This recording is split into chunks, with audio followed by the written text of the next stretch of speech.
तेल तापले, तेलामध्ये मोहरी तडतडली की जिरं, आलं लसूण आणि मिरची, कांदा परतून घेऊया आपण.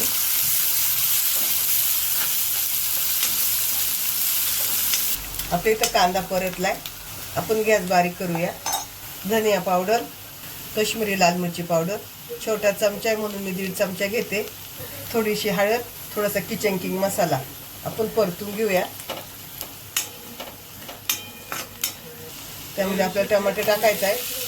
आपण टमाटे इथं परतून घेणार आहे.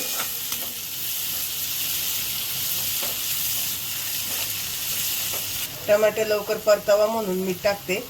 आपण टमाटे इथे छान परतून घेऊ. आपले टमॅटो परतून झाले, त्यामध्ये थोडंसं गरम पाणी ओतूया. अगदी थोडंसं अर्धा कप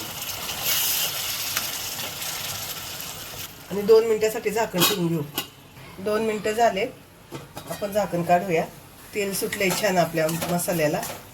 तर मी थोडेसे बटाटे टाकते आणि याच्यात स्मॅश करून घेते.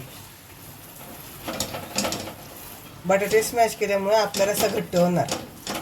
त्यामध्ये उकडलेले बटाटे टाकूया, मिक्स करून घेऊ.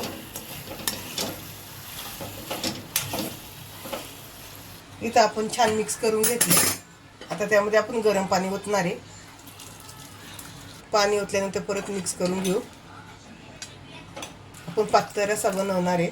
2-3 मिनिटासाठी झाकण ठेवून घेऊ. 2 ते 3 मिनिटं झालेत आपले. आपण झाकण काढूया.